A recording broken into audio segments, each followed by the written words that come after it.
je les ai présentés plus tôt que prévu pour mener le débat aujourd'hui sur la question garderie dans les entreprises, luxe ou nécessité. J'ai sur ce plateau l'honneur d'accueillir Madame Yasmine Damata, journaliste à la télévision nationale du Bénin. Bonjour. Bonjour ma chère Beto. Comment allez-vous? Parfaitement bien. Vous êtes là en tant que nourrice. Oui, c'est bien ça. Et le bébé? Il va bien. D'accord. J'espère que vous lui avez dit qu'il y a une belle-mère qui se positionne. Avec vous, nous avons le docteur Félix Sonon, nutritionniste. Bonjour docteur. Bonjour madame. Comment allez-vous? Je vais bien. Et les enfants, les nombreux enfants dont vous prenez soin? Oh, c'est toujours avec plaisir que nous en prenons soin parce que c'est notre relève. Voilà, la relève. Merci de faire ce que vous faites pour cette nation. Merci. Alors aujourd'hui, on a décidé de parler de la nécessité d'installer des garderies dans des entreprises. Est-ce un luxe ou une nécessité? Madame Yasmine Damata, vous, en tant que fonctionnaire et à la fois nourrice, partagez un peu avec nous votre expérience après accouchement. D'abord avant accouchement, pendant accouchement et après accouchement. Déjà avant l'accouchement, tout fonctionnait censé être au boulot. Ouais. Et quand vient les congés de maternité, c'est que vous êtes déjà proche de l'accouchement et vous prenez vos congés, vous êtes à la maison, vous reposez. Bon, c'est vraiment pas un repos, mais c'est un repos normal. Et après accouchement, vous continuez toujours les congés jusqu'à 3 mois. En fait, en tout cas, 3 mois à la maison. Après 3 mois, vous reprenez le service. Donc, c'est là la difficulté parce qu'après les 3 mois, le bébé... Il n'accepte pas encore laisser le sein, il n'accepte pas encore laisser les tétés. C'est la plus grosse difficulté pour les mamans. Oui, partagez un peu avec nous cette difficulté. Où se situe la vraie difficulté? Est-ce dans le réveil quotidien pour venir au boulot? Est-ce dans l'accomplissement de vos tâches en tant que mère, en tant que nourrice? Ou bien dans le système, la méthode pour nourrir l'enfant? La difficulté se situe à plusieurs niveaux, comme vous l'aviez énuméré. Le premier, déjà, c'est le réveil. Pour vous, le bébé, par exemple, peut se réveiller à 1h du matin et veut téter, vous le faites téter parce que les médecins demandent qu'on allaite bien l'enfant. Donc, c'est une bonne tétée dure 45 minutes sous le contrôle du médecin. 45 minutes, donc vous vous réveillez à 1h, vous restez en éveil jusqu'à 1h45. Parfois plus, parce que ce n'est pas quand il a commencé qu'il ne prend pas... Pendant les 45, il prend ses pauses comme il veut. Donc, vous avez banalement 1 heure à perdre. Il finit vers 2h du matin. Vous pensez que vous allez dormir. Non, mais c'est maintenant que le bébé s'amuse. Donc, il s'amuse avec vous jusqu'à 4h du matin. Vous n'avez que 1 heure pour dormir parce qu'il faut se préparer pour le lendemain. Préparer le bébé, le laver. Parce qu'il faut forcément laver son bébé avant de sortir. Il ne faut pas laisser le bébé. Donc, laver le bébé, vous finissez. Et maintenant, vous apprêtez vous-même pour partir. Et avant de partir, il faut tirer le lait pour le bébé. C'est la partie la plus compliquée pour moi parce qu'au début, franchement... Mais pourquoi est-ce que vous tirez le lait? Puisque l'enfant doit normalement doit être en contact direct avec... J'ai repris le service après 3 mois. Je ne pourrais plus continuer l'allaitement maternel exclusif. D'accord. Jusqu'à 6 mois. Donc, il faut forcément que je laisse le lait. Pour laisser le lait, il faut tirer le lait. Et ce n'est pas facile. Vous n'arrivez pas à avoir un biberon. Et déjà que le bébé doit prendre 2 biberons avant que vous ne reveniez parce que vous avez 1 heure de pause. 1 heure de pause, c'est dans cette 1 heure que vous quittez le boulot, vous allez à la maison, allaiter le bébé, vous revenez. Donc, c'est pas facile, c'est pas du tout aisé pour une maman. On va voir avec le docteur, quelle est la norme requise pour une mère, une nourrice qui vient d'accoucher en matière d'allaitement, pour voir un peu si Madame Yasmine Damata est dans le bain avec vous. Merci beaucoup, madame. Je voudrais d'abord féliciter notre maman parce que ce qu'elle décrit, ça nous met à l'aise. Aujourd'hui, il a été démontré que lorsque vous allaitez exclusivement votre bébé, vous êtes épargné des maladies meurtrières les plus courantes, telles que la diarrhée, la pneumonie. Et c'est ces maladies qui, non seulement rendent votre enfant fréquemment malade et qui vous amènent, parce qu'elle n'a pas dit, si l'enfant est malade, elle ne pourra pas venir au service. Ah oui, parce que la maladie de l'enfant influe sur la maman. Quand l'enfant est malade, la maman est au repos. Donc, du coup, en faisant cet allaitement maternel exclusif, pour bénéficier de ces avantages, ça lui permet de jouer pleinement son rôle dans le service. Et c'est pour cela qu'il y a environ 4 ans, lors de la semaine mondiale de l'allaitement que nous avons l'habitude de célébrer, nous avions mis un thème spécifique sur ça, pour montrer l'appui, le soutien attendu des entrepreneurs, des collègues de service comme vous, pour accompagner cette maman. Justement, pour accompagner cette maman, nous allons revenir sur la question pour plus d'explications. Mais Yasmine Damata, est-ce que vous pensez ou bien vous sentez que cette difficulté à combiner votre rôle de nourrice et votre rôle de fonctionnaire, ça joue sur votre rendement sur le plan professionnel? Mais tout à fait. Parce que quand j'ai la montée de lait, que vous avez le sein qui vous fait mal, voilà que vous ne pouvez pas laisser le boulot. Donc, vous n'êtes pas à l'aise déjà au boulot. Vous pensez tout le temps à comment rentrer, comment faire, que dire, quelle excuse donner à votre chef pour rentrer. Or, pour le meilleur rendement, il ne faut pas demander plus vous demandez la permission, mais on vous met de côté parce qu'on vous dit que vous n'êtes pas disponible. Donc, ce n'est pas facile.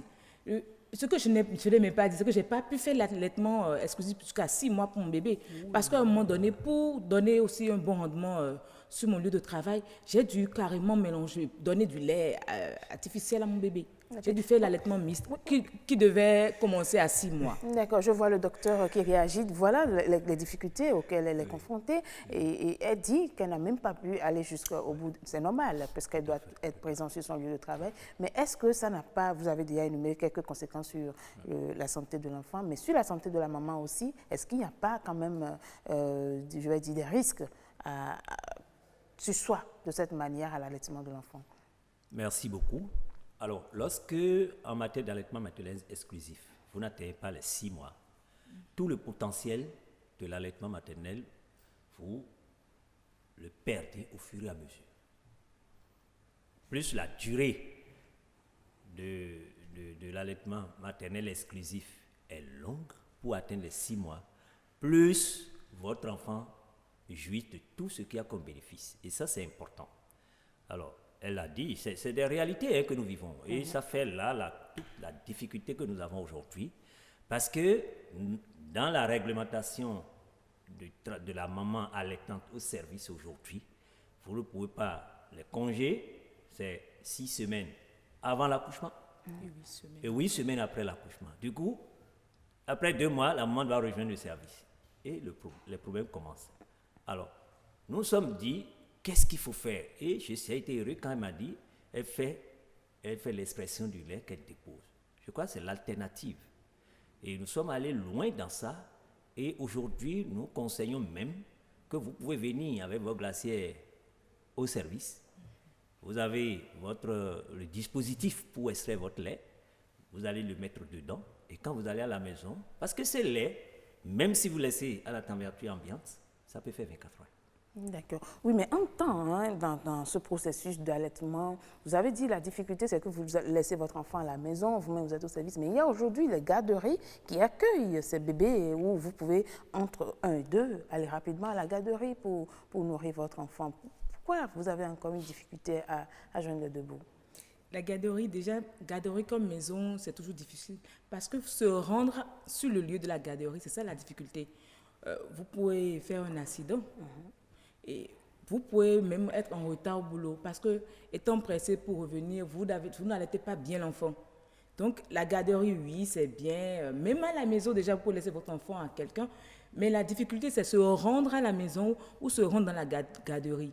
Et c'est quoi la solution alors si vous ne pouvez pas, voilà que vous ne pouvez pas être à la fois à la maison et être au boulot, il faut forcément que vous soyez aussi en contact de votre enfant. Quelle est peut-être, selon vous, la solution adéquate pour régler ce problème-là? Vous me voyez sourire, la solution elle est toute tracée. Ça nous permet d'amener nos bébés sur nos lieux de travail.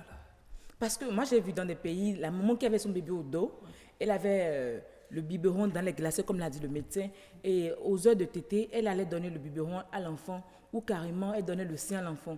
Je trouve que ça sera tellement bien pour les mamans et on sera tellement à l'aise et le rendement au boulot, En tout cas, les patrons même verront. C'est pas qu'on va traîner trop avec nos enfants, mais si on pouvait nous laisser amener les enfants au boulot, ça sera très bien. C'est la meilleure solution d'ailleurs. Alors, docteur Sono, Madame Yasmine a évoqué un fait, laisser les mamans amener leurs enfants au boulot, ça suppose qu'il faut installer des garderies dans les entreprises. Effectivement. Et c'est ça que nous tenons à faire comprendre aux entreprises, les directeurs d'entreprises, etc., pour leur montrer les avantages même pour sa structure. D'autant plus que lorsque vous permettez, d'abord il faut dire que la loi permet, il n'y a plus nulle part où un chef va dire vous ne pouvez pas venir avec votre enfant au service. Ah oui? Ah non, il n'y a plus. C'est sûr que dans le code du travail, travail vous pouvez venir béninois, avec votre enfant au service. C'est vrai, il y a des services pour lesquels la vie, le travail de la maman avec le bien-être de l'enfant, la santé de l'enfant sont incompatibles. quand je prends par exemple une institution bancaire, quand je prends par exemple, c'est pas une administration publique où il y a quand même, on a besoin d'une certaine concentration, vous ne pensez pas que la présence d'un enfant dans cette entreprise pourrait créer des difficultés? D'où l'idée de la création des coins allaitement dans les structures qui utilisent des potentiels mères ou bien des potentiels nourrices. Et en quoi consiste ce coin allaitement? Ce coin allaitement, nous avions fait une promotion à bâton rompu sur ça il y a environ 4 ans lors de nos choses. Et nous avions discuté avec beaucoup de chefs d'entreprise. Par exemple, à l'OTB ici, c'est déjà grand comme institution pour disposer d'un coin allaitement où la maman vient avec son enfant, peut-être vient avec garde de l'enfant qui reste dans la salle. Elle travaille juste 5 minutes, elle va et elle allaite son enfant et elle revient continuer le travail. C'est vrai, ça là c'est juste 6 mois. Après 6 mois, je crois que cette contrainte commence par s'alléger parce que après 6 mois, le lait exclusivement ne suffit plus pour la maman.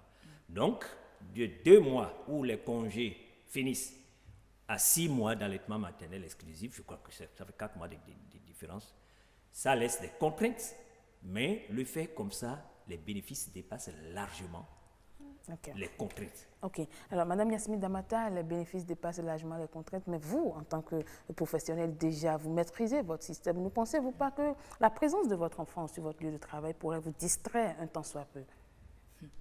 Je ne pense pas. Je ne pense pas parce que le métier de journaliste, c'est pas que on est parti, mais on est aussi là. Quand on a des reportages à faire, on est parti, mais au retour, je peux rapidement, au détour d'un reportage, allaiter mon enfant avant de partir au montage pour monter les démons. Donc, ça peut se faire. En tant que journaliste, je pense que ça peut se faire. D'accord. Alors, si nous voyons déjà ce que gagne l'agent, le fonctionnaire, que gagnerait alors l'entreprise qui installe cette garderie au sein de son local? Moi, je pense déjà que le fait d'aller payer de l'argent dans une autre garderie, ça fait déjà un manque à gagner pour l'entreprise. Imaginez l'OTB qui a une garderie. L'argent rentre encore dans la caisse de l'OTB. Au lieu que le fonctionnaire prenne son argent, il débourse pour le dehors. Maintenant, il débourse pour la maison. Ça rentre encore dans la caisse de la maison. Ça fait encore un plus à gagner pour la maison. Et également, le transport que prend la maman pour rentrer à la maison ou aller vers une autre garderie, cet argent peut reconvertir dans sa poche. On va revenir tout à l'heure sur comment est-ce qu'on peut faire fonctionner ces garderies pour non seulement faire profiter à l'agent, mais aussi à l'entreprise. Mais docteur, vous avez évoqué un problème, vous avez dit que ça doit se faire dans l'intervalle de 6 mois. Est-ce que cela voudra dire qu'après les 6 mois, que la garderie n'est plus nécessaire, trop nécessaire pour la mère nourrice et qu'elle pourrait donc laisser son enfant à la maison? Il faut dire qu'après 6 mois, l'allaitement exclusif ne peut plus continuer. Donc, on complète ce qui manque par ce que nous appelons une alimentation de complément. Okay. Donc, cela fait que la présence continue de la maman auprès de l'enfant pour lui donner chaque fois quand il a besoin de lait n'est plus trop de mise. OK? Mais ce que je voudrais dire, ce n'est pas qu'à 6 mois, on arrête les garderies. Non. Non. Parce que si votre lieu de service c'est loin de votre maison, combien de temps vous irez pour donner le lait à l'enfant alors que nous connaissons les avantages, surtout l'avantage principal que nous ne pouvons pas avoir avec le lait, parce que tout à l'heure, quand elle me disait qu'elle donnait de lait, j'ai souri, c'est que dans ce lait maternel, nous avons des anticorps, des globules blancs qui protègent l'enfant qui, étant né, n'a pas encore assis son système immunitaire. Donc, en lui donnant ce lait, c'est que vous le vaccinez en quelque sorte. D'accord. Alors, importance de l'installation des garderies dans les entreprises, c'est la question du jour. Quelques citoyens rencontrés dans la ville de Cotonou se sont également prononcés. Ils sont au micro de Heureuse Danondé. On les regarde. Mon église, où je dirige, les femmes restent derrière avec leurs bébés. Les bébés, toujours, leur riz ne nous avantage pas. Même les pleurs aussi, c'est le même problème. Donc, ils restent derrière et les mamans sont perturbées. Parfois, ils n'écoutent pas la parole à cause de leurs enfants. Mais dites qu'avoir une maison spécialement pour les mamans bébés, dans mon église où je dirige, notre communauté n'a pas encore cette capacité. Quand elle se lève pour faire des tours à la maison, pour pouvoir faire téter l'enfant, ça peut leur courir de risques d'accident. Et puis l'employeur, quelquefois, ces femmes n'ont pas l'habitude de demander la permission des gens pour pouvoir faire des tours à la maison. Elles trouvent des absus pour profiter, pour y aller. Maintenant, quand elles se mettent sur la voie pour y aller et qu'au retour, elles font des accidents, je pense que ça ne l'arrange pas et que ça n'arrange pas aussi l'employeur en ce temps. L'employeur aura un œil sur ces nourrices-là. Et psychologiquement, elles seront présentes d'esprit au travail.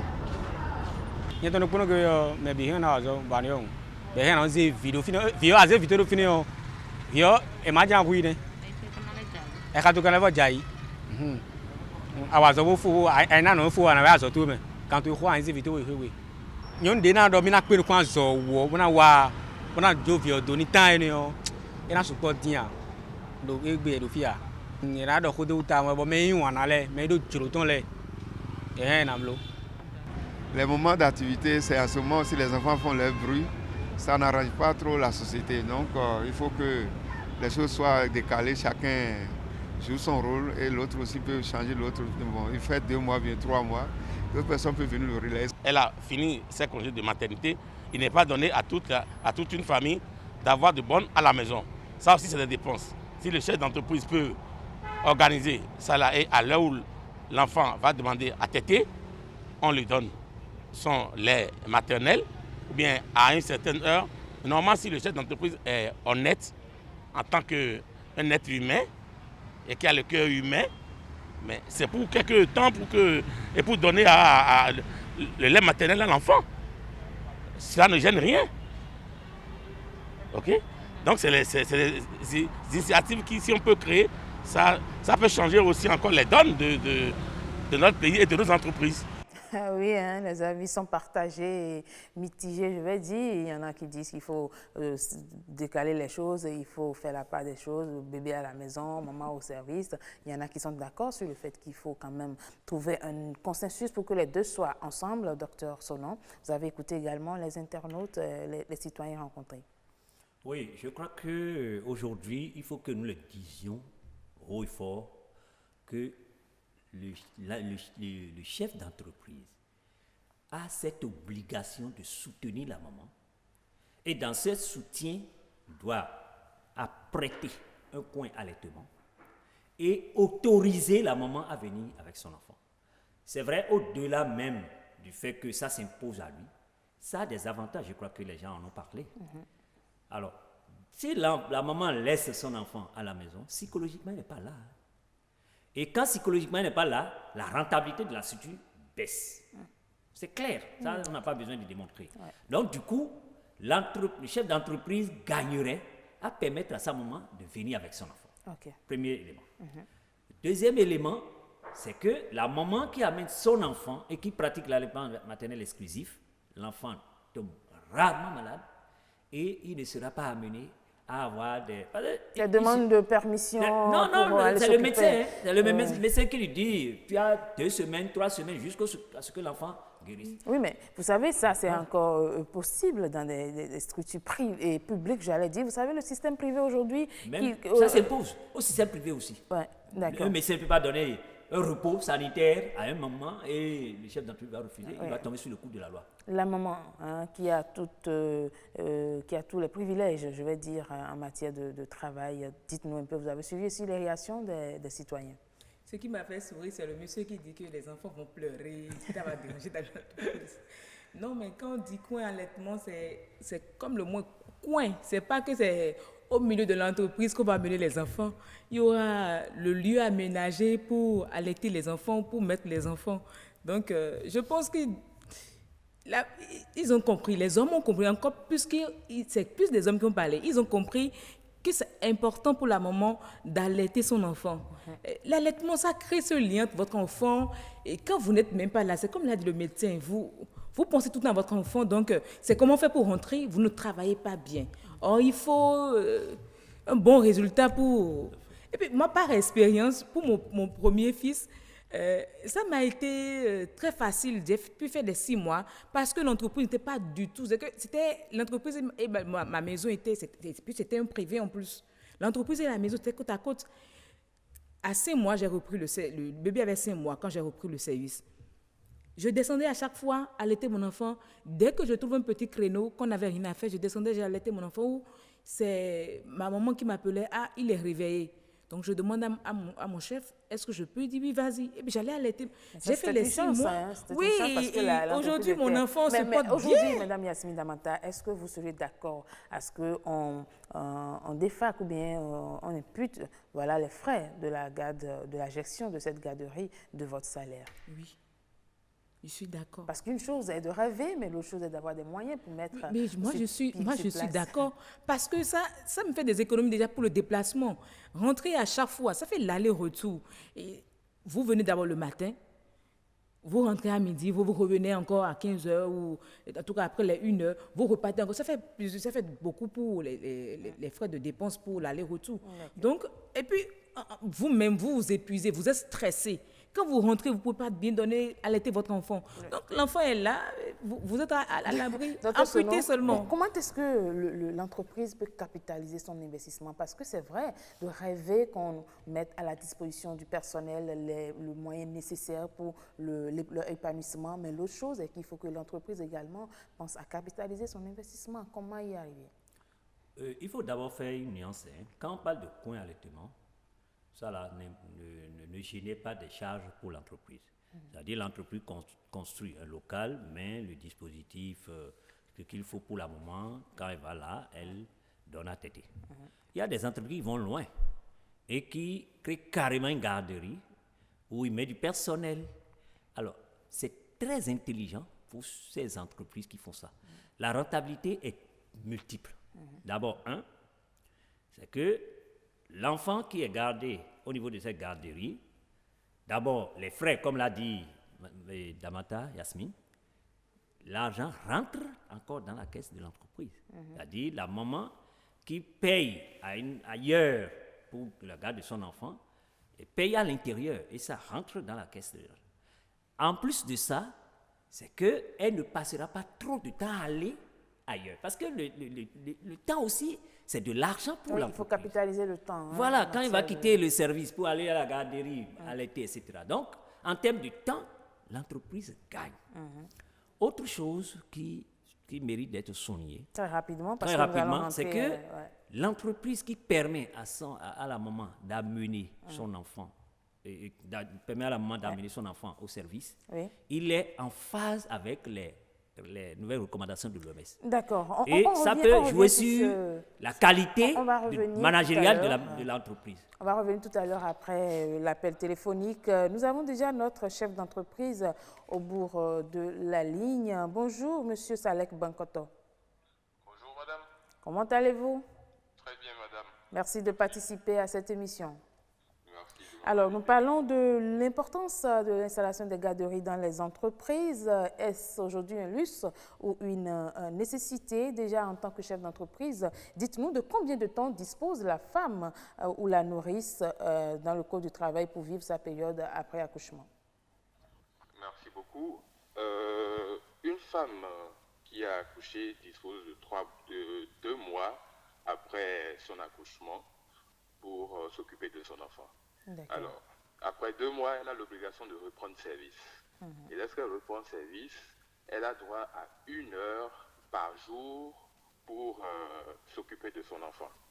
Alors, lorsqu'on prend l'exemple d'une femme qui travaille dans une structure et la structure est très loin de son lieu de travail, comment est-ce qu'elle peut rentabiliser cette heure de temps pour s'occuper de son bébé?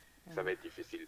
Parfois, le trajet juste pour quitter le lieu de travail pour aller à la maison finit déjà l'heure du temps qu'elle a. Donc ça commence à être très compliqué pour une femme de s'occuper de son enfant.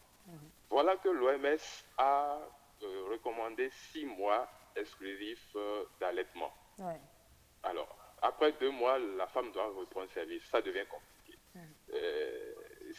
C'est là où vient la nécessité de prévoir un coin allaitement dans les entreprises pour permettre aux femmes allaitantes de continuer d'allaiter le bébé. Il est arrivé dans certains pays qu'une femme demande une résiliation de son contrat et attaque son patron en justice parce que le patron, les contraintes du boulot ont fait qu'elle a dû sevrer prématurément son enfant. L'enfant a commencé par beaucoup tomber malade et ça a commencé par lui causer beaucoup de préjudice. Alors elle a attaqué ce patron en justice, elle a eu gain de cause, elle a eu le procès. Donc du coup, depuis ce moment, les chefs d'entreprise qui sont avertis ont vu qu'il y a une telle jurisprudence et spontanément, ils ont commencé par prévoir des coins allaitement. Alors, si je vous suis bien, M. Salek Bankoto, c'est que la nécessité d'installer les garderies aujourd'hui au sein des entreprises n'est plus chose à démontrer. Non, c'est plus chose à démontrer, c'est dans l'intérêt de l'entreprise. Justement, quels sont les avantages que gagnent les deux parties, c'est-à-dire que ce soit l'entreprise ou le travailleur, quels sont les intérêts qu'ils y gagnent? Alors, à quoi ça sert d'avoir une collaboratrice qui est sur son lieu de travail et qui a toute sa tête à la maison? Honnêtement, pour moi, chef d'entreprise, ça ne m'intéresse pas d'avoir une personne qui est là, mais qui a toute la tête ailleurs. Si je décide de recruter une femme, c'est parce qu'elle a une certaine force de travail dont moi j'ai besoin pour rentabiliser mon entreprise. Alors, moi j'ai intérêt à mettre les conditions qui permettent à cette femme allaitante d'être concentrée sur son lieu de travail et de me fournir cette force de travail dont elle dispose et dont moi j'ai besoin. Alors, installer un coin allaitement, l'expression même coin allaitement est un peu, je préfère dire même coin maman, parce que même au-delà de 6 mois, le problème se pose toujours. Il faut commencer par sevrer l'enfant, d'accord, mais elle pense toujours à son bébé. Donc, installer un coin maman qui lui permette de descendre de son bureau ou de son espace de travail, d'aller rapidement à côté, en 1 minute, 2 minutes, elle peut voir son enfant, lui donner la tétée en 20-30 minutes maximum en matinée, retourner à son bureau. Lorsqu'elle prend sa pause à midi, elle peut revenir rester un peu avec le bébé, voir que tout va bien. Monsieur Salek Bankoto, en matière d'investissement, est-ce que ça ne fait pas des charges supplémentaires pour l'entreprise? À comparer ces charges d'installation d'un coin maman par rapport au travail, je ne dis pas un tarif fictif, au salaire que l'on paye à cette femme et le manque à gagner qu'entraîne le fait qu'elle ne soit pas suffisamment concentrée au travail, le calcul peut se faire très rapidement. Une femme allaitante qui n'est pas concentrée au travail, qui doit me faire rentrer de l'argent, qui n'arrive pas à bien travailler ou qui a des humeurs qui est très tendue, qui est tout le temps au téléphone, qui appelle la maison pour savoir si tout va bien ou qui reçoit beaucoup de coups de fil, l'argent qu'elle me fait perdre en ne travaillant pas est largement supérieur à ce simple investissement de prévoir un petit coin non loin de son bureau. C'est pas du tout la même chose. Il faut réfléchir macro. Donc, en résumé, on retient que l'installation des garderies aujourd'hui dans les entreprises béninoises est une nécessité. C'est une nécessité surtout pour les entreprises d'une certaine taille. Une entreprise qui a déjà plus de 100 employés, il est même obligatoire de prévoir ce coin allaitement au sein de l'entreprise. Est-ce qu'il ne faut pas penser légaliser le fait? Parce que vous savez, quand il n'y a pas la loi qui encadre quelque chose, c'est difficile. Dans certains pays, ça se fait. En Europe, c'est systématique. Vous allez même à côté, à Madagascar, c'est systématique. C'est le ministère de la Santé même, de concert avec le ministère de la Fonction publique, qui font cette campagne. Toutes les entreprises qui ont un personnel supérieur à 100 employés, ils ont l'obligation d'avoir le point maman au sein de l'entreprise. Vous allez même dans les banques, vous êtes dans les rangs dans les banques, vous êtes gêné par un enfant qui a train de pleurer au sein dans les rangs parce que la maman est venue pour faire une opération bancaire, tout le monde est gêné. On ne prévoit pas de coin maman pour lui permettre de sortir, changer rapidement sa couche, donner la tétée vite fait, calmer le bébé et revenir. Donc dans certains pays, c'est devenu obligatoire de penser à cela. Tout ce qu'il y a comme espace dans une entreprise ou même dans une fonction publique où les mamans peuvent venir, il faut prévoir, comme on prévoit les toilettes dans les grandes surfaces, il faut prévoir aussi les coins allaitement dans les entreprises, tous les espaces où les mamans peuvent venir, parce qu'elles ont aussi le droit de venir faire des opérations, elles ont le droit de travailler. Merci beaucoup à vous, Monsieur Salek Bankotor. Je rappelle que vous êtes chef d'entreprise et vous nous avez donné assez de raisons pour aujourd'hui installer des garderies dans nos entreprises. Je vous souhaite une très bonne journée. Merci beaucoup. À la prochaine. À bientôt. Alors, on revient sur ce plateau, j'allais dire. Dr Sonon, vous avez écouté notre chef d'entreprise. Lui n'a aucune contrainte ou bien aucune difficulté à installer une garderie dans son entreprise. Effectivement, je suis non seulement à l'aise en l'écoutant, et je trouve que si tous les chefs d'entreprise puissent avoir cette mentalité, ils vont voir que ce serait une autre révolution dans leur entreprise. Parce que ça va créer même un certain amour entre le lieu de travail et la maman qui travaille dans cette structure. Et vous savez, lorsque vous êtes dans une entreprise et que vous aimez, vous avez un lien d'amour avec votre entreprise, ça contribue encore à élever la rentabilité. Et quand il faisait la démonstration, il allait jusqu'à parler de coin maman. C'est vrai. Nous, on pense qu'en mettant coin allaitement, ça sort ce que nous voulons de là. Parce que quand on dit coin maman, on peut dire, bon, tout peut se faire pourvu que ce soit maman. Par contre, quand on dit coin allaitement, ça veut dire que ce lieu-là est dédié pour allaiter les enfants. C'est pour ça que l'idée de coin maman, nous l'avons fait. Mais je pense que ce chef d'entreprise, vraiment, je trouve qu'il n'a qu'à inspirer les autres. D'accord. Pour le moment, nous sommes en train de réfléchir pour prendre une loi dans ce sens. Et d'ici à là, la loi va finir. Mais moi, je pense que en termes d'avantages, on n'a même pas besoin d'arriver nécessairement à une loi pour permettre à un chef d'entreprise donc, de prévoir ce point à Madame Yasmine Damata, aujourd'hui, tout porte à croire que ce n'est plus qu'une simple, je vais dire, demande, mais c'est déjà une réalité et c'est très important d'installer les garderies. Mais vous, en tant qu'agent, comment pensez-vous contribuer à la gestion de ces coins, c'est-à-dire comment faire pour que demain, ça ne soit pas, je vais dire, un investissement inutile pour l'entreprise? Ça ne sera jamais, ça ne sera jamais inutile pour l'entreprise. Et tel l'a dit le chef d'entreprise, j'ai tellement aimé ses propositions. Il dit que ce soit les coins allaitement ou les coins maman doivent être systématiques comme on a des toilettes. Voilà. Parce que quand je vais dans une banque, c'est vrai, je vais prendre de l'argent, je suis avec mon bébé qui pleure. Ben, on peut me donner, je peux aller dans le coin allaitement pour rapidement donner à manger à mon bébé ou lui changer sa couche. En fait, c'est tellement essentiel, important pour l'entreprise que ça doit être systématique. Et pour mieux accompagner, déjà pour que ça puisse prospérer dans les entreprises, je crois que les mamans aussi doivent prendre conscience et voir comment accompagner ces coins, si ce n'est pas des cotisations. Il faut déjà que nous-mêmes, mamans dans l'entreprise, on s'organise. Les regroupements de femmes dans l'entreprise, les associations de femmes dans l'entreprise, on s'organise à déjà faire la demande auprès des autorités. Déjà, les autorités, peut-être qu'ils n'ont jamais eu vent de ça. Et personne n'ose le dire. C'est l'occasion pour nous de demander, on voudrait également un coin allaitement, un petit bureau où les mamans peuvent se rendre pour rapidement allaiter leur enfant. D'accord. Alors, docteur Selon, vous savez que dans toute chose, il faut quand même un ordre, une certaine rigueur. Sinon, ça risque de sembler, comme on le dit, à un désordre bien organisé. Ouais. Mais quels sont les temps? Si un temps devait installer ces garderies, comment est-ce qu'on doit programmer? Quel est le chronogramme qu'on doit mettre autour justement de ces garderies pour que les mamans ne pensent pas que ce n'est que pour cette raison qu'elles sont au boulot? Bon, il faut dire que en matière d'allaitement, la maman ne s'amuse pas avec son enfant. La maman ne peut jamais je vais allaiter mon enfant et aller faire autre chose. Ce sera très rare. Mais ce que je voudrais dire, effectivement, quand on ouvre une brèche, si on ne sait pas faire, le plus souvent, ça peut générer beaucoup de choses.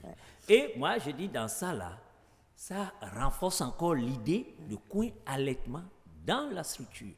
Parce que quand le coin allaitement est là, la maman ne peut pas se permettre d'aller ailleurs. Parce que c'est en allant ailleurs qu'elle pourra aussi se livrer à d'autres choses en dehors de ce qui concerne donner à allaiter à l'enfant.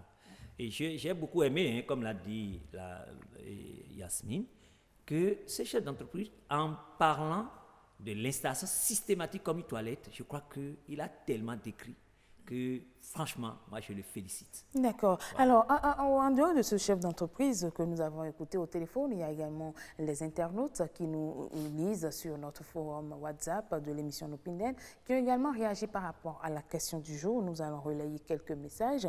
Il y a Madame Gisèle qui dit ceci. Bon, la garderie est de nos jours une nécessité pour les femmes qui sont actives. Il est possible pour certains employeurs de faciliter et d'en autoriser la création. Cela permettra de préserver la rentabilité de la femme au travail. Son esprit est tranquille, sachant que son enfant est non loin d'elle. Actuellement, l'université d'Abomey-Calavi, sous la houlette des autorités rectorales, est en train d'ériger une crèche-garderie pour le personnel de l'université. Récemment, les ministres de l'enseignement supérieur et le ministre des Affaires sociales se sont rendus sur le site en vue de voir comment aider à la concrétisation de ce projet. C'est dire que l'initiative est à encourager. Les bénéfices que l'université va en tirer sont non négligeables. Certains création d'emplois déjà, renforcement de la mobilité des femmes au travail, génération de revenus pour l'université, etc. Je n'y vois que des avantages, aussi bien pour la femme que pour l'enfant. C'est vrai que l'université est une structure publique de l'État, mais elle fonctionne comme une entreprise pour mémoire et sauf erreur de ma part, la législation du travail n'interdit pas l'existence de garderies dans les entreprises. Il y a également M. Yves Patrick Loco qui dit ceci, il y a une garderie à l'UNICEF. Je crois bien, une garderie vient d'être inaugurée sur le campus Abomey-Calavi aussi comme complément. Et Mme Dagia qui dit, le monde évolue. Aujourd'hui, une garderie dans toute entreprise serait une très bonne chose. À notre temps, une nourrice s'appuyait sur les parents pour l'aider à joindre les deux bouts au travail et à la maison. Le bénéfice d'une garderie est immense. Et elle dit, l'entreprise fonctionne à plein temps. La femme travaille sans souci ni stress et son rendement est au top. L'emploi est assuré pour ceux qui s'occupent des enfants pour avoir reçu la formation idéale à ce métier. Donc, sur toute la ligne, les avantages sont immenses. Un autre corps de métier rentable voit le jour. Le chômage se résorbera, oui, dans notre pays. Il est temps de soulager les femmes dans leur mission régalienne pour être productrices utiles pour les communautés en bonne mère, épouse, citoyenne, politicienne, etc. Et un dernier message de Fréjus Edgar qui dit... Un service qui s'impose de nos jours, mais érige, bien sûr, il parle de la garderie, un service qui s'impose de nos jours, mais érige une garderie dans chaque ou presque toutes les entreprises serait utopique. Mais ériger, il veut certainement dire, mais ériger une garderie dans chaque ou presque toutes les entreprises serait utopique. Nous n'avons pas de grandes entreprises et donc l'investissement par rapport aux revenus posera problème. L'exemple du campus universitaire est salutaire puisque là, il y a du monde fou. Mais combien de structures dans le pays drainent un tel effectif? Est-ce que l'installation des garderies est liée à l'effectif du personnel dans l'entreprise ou bien à la grandeur de l'entreprise? Je pense que lier l'installation des coins allaitement à l'effectif, ce n'est pas aussi trop justifié. Parce qu'en dehors même du personnel, si vous installez un coin allaitement, c'est que même les usagers peuvent aussi profiter de ce coin allaitement. Par exemple, vous avez des usagers nourrices qui viennent. Si son enfant, peut-être d'une manière ou d'une autre, ça dépend de la structure, je crois qu'aujourd'hui, nous n'allons pas mettre l'accent sur l'effectif. Même si c'est une seule femme nourrice dans votre entreprise, c'est beaucoup, hein, parce que c'est un travail à la chaîne. Si à son niveau, ça pose problème, ça va refléter sur tous les autres. Le deuxième élément que je voudrais ajouter dans cet aspect de la chose, c'est que l'installation des garderies aujourd'hui dans les structures s'impose, pourvu que vous ayez des femmes potentielles nourrices, vous créez votre coin allaitement. C'est vrai, garderie, ça demande plus de charges parce qu'il faut recruter du personnel pour s'occuper de... Mais un coin allaitement, moi je pense que c'est le local et puis l'équipement, le minimum d'équipement. Et ça là, on peut le faire dans toutes les entreprises et ça va beaucoup aider pour la prospérité de cette entreprise. Madame Yasmine Damata, il faut voir des entreprises qui ont un grand effectif avant de penser à installer des garderies. Êtes-vous d'avis? Je ne suis pas d'avis, le médecin l'a bien expliqué, non. Déjà qu'il y a une seule femme nourrice dans votre entreprise, il faut lui créer son coin allaitement. Même si la garderie, oui, c'est vrai, c'est un peu trop demandé parce qu'il faut équiper. L'équipement, ça coûte aussi un petit peu. Encore que les femmes qui sont là, elles peuvent s'organiser parce qu'aujourd'hui, je suis nourrice. Demain, vous pouvez être nourrice. Après-demain, une autre peut être encore nourrice. Tant qu'il y a des femmes dans une entreprise, je pense qu'on doit penser mais vous savez qu'il y a des entreprises, comme, par exemple, des entreprises où, je prends le cas des médias, on prévoit toujours des doctoires. Hein. On vous dira que ces doctoires peuvent être utilisés comme coin allaitement. Pourquoi pas? Pourquoi pas? C'est possible. Juste qu'il faut quelqu'un qui soit là pour garder le bébé en votre absence, c'est tout. D'accord.